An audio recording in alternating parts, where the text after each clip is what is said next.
अपना भविष्य और ठीक करने के लिए, क्योंकि आजकल डिजिटल क्रांति का युग है।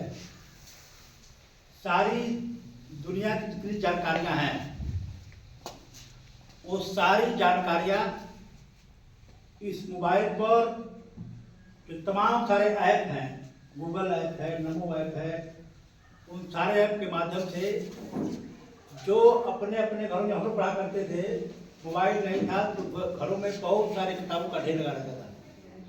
और वह आज वो सारी किताबें जो एक बहुत बड़े लाइब्रेरी में उपलब्ध नहीं है, वो इस छोटे से मोबाइल फोन में उपलब्ध है।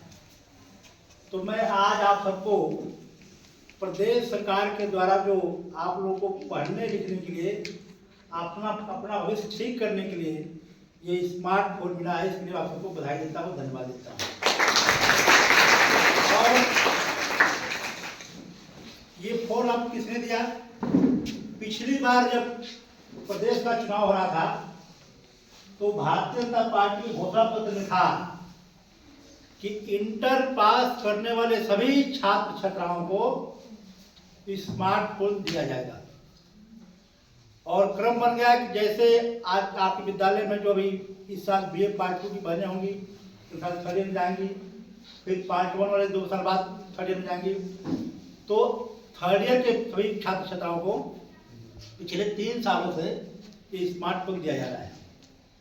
सावधानी क्या करना है कि हर एक चीज का सदुपयोग भी होता है और दुरुपयोग भी होता है। तो हमको अपने इस मोबाइल का जो हमारा आज का साथी बन जाएगा, अपने जीवन के दिनचर्या के अंग बन जाएगा, इसका सकारात्मक उपयोग करना है ताकि आपके भविष्य को बनाने में ये सार्थक सिद्ध हो जाए। नकारात्मक भी करेंगे तो उसका नुकसान आपको होगा। और मैं याद दिलाना चाहता हूँ, क्योंकि आज कभी तमाम सभी संभ्रांत लोग और आप भी भारत भविष्य आपके, जब हम लोग छोटे छोटे थे तो गांव की स्थिति क्या थी आपको ध्यान में होगा। जब गांव में किसी गरीब किसान के घर में कोई बेटी पैदा हो जाती थी तो लगता था कि कितना बड़ा आफत हो गया है। और उसी घर में अगर बेटा पैदा हो जाए तो घर में सोहर होता था, मिठाई बंटती थी, खुशी मनाई जाती थी। इतना ही नहीं तो बहुत सारे लोग गर्भ में ही चेक करा लेते थे कि बेटा है कि बेटी है।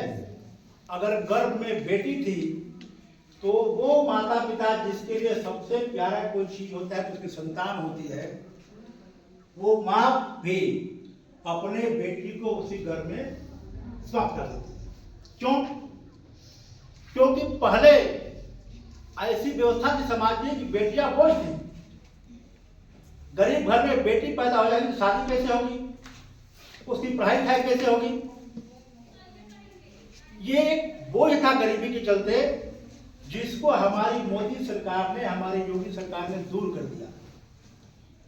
बेटी पैदा होते ही एक योजना है बेटी सुमंगला योजना, कन्या सुमंगला योजना। जिस घर में बेटी पैदा होती है उस बेटी के पैदा होते ही उसका एक रजिस्ट्रेशन होता है, बीमा होता है बहुत कम शुल्क में। और जब वो बेटी शादी ब्याह की होती है तो उसको तब तक 5-6 लाख रुपए में है शादी ब्याह की सरकार दे रही है।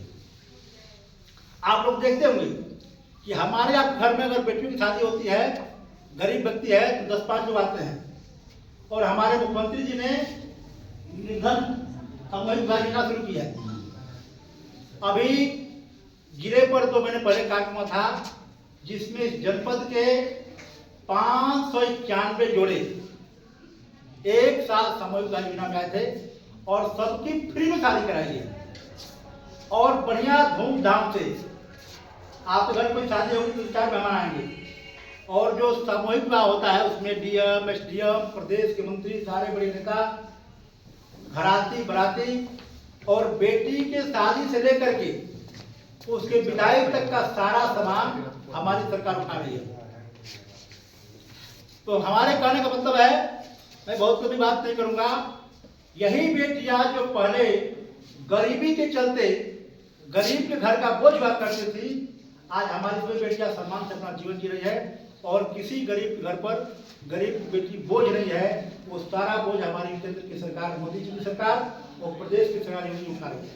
आप सबकी फ्री में पढ़ाई, फ्री में शादी ब्याह, जितनी सब सैकड़ों योजना है, जो तो लंबा समय जाएगा, जन्म से लेकर के और आपके शादी तक की चिंता पल पल पर कोई सरकार कर रही है, तो मोदी जी की सरकार कर रही है, योगी जी की सरकार कर रही है। और इसके लिए हम सबको धन्यवाद देना चाहिए। तमाम ऐसी योजनाएं हैं। अगर आप इसमें जो भी चर्चा कर रहे थे, नमो ऐप, नमो ऐप एक ऐसा ऐप है कि जिसके माध्यम से हमारी केंद्र की सरकार, मोदी जी की सरकार जो भी योजना गांव गरीब किसान के लिए, आप सभी नौजवानों के लिए भी चला रही है, चाहे वो स्टार्टअप हो, चाहे ये बेटी बचाओ बेटी पढ़ाओ हो, चाहे वो एनजीओ, नमो ऐप जो होगा वो भी आपके लिए बहुत कारगर सिद्ध होगा। आप सभी लोग अपने मोबाइल पर डाउनलोड करेंगे। और अंत में मैं इतना कहना चाहता हूँ कि हमारी सरकार ने जो मोदी जी बार बार दोहराते हैं, सबका साथ सबका विकास, अभी हमारी तमाम मुस्लिम बहनें भी यहाँ स्मार्टफोन पाई हैं।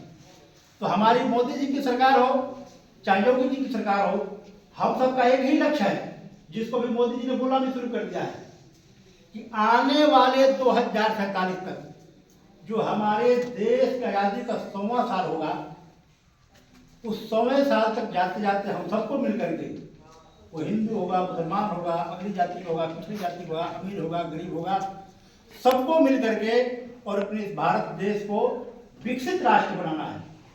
विकसित राष्ट्र मतलब होता है कि ऐसा देश जो दुनिया का सबसे ताकतवर देश हो, चाहे शिक्षा के क्षेत्र में हो, चाहे रक्षा के क्षेत्र में हो, चाहे अनुसंधान के क्षेत्र में हो, हर दृष्टि से अपना देश दुनिया का सबसे ताकतवर देश बने। इस दिशा में हम सबको चल करके आगे बढ़ना है। और ये तभी सिद्ध होगा जब आप सब बेटियां कंधा से कंधा मिला करके अपने भविष्य को आगे बढ़ाएंगी और देश के विकास में अपना योगदान देंगी, तब जाकर के अपना देश विकसित राष्ट्र होगा। उस दिशा में हम लोग आगे बढ़ेंगे। पुनः एक बार आप सबको ये स्मार्ट बोर्ड पाने के लिए यहाँ सबको धन्यवाद देता हूँ। आप सबके और मैं हमको जाकर कार्यक्रम जाना है, आप सबसे विदा लेते हुए एक मिनट तो जो मोबाइल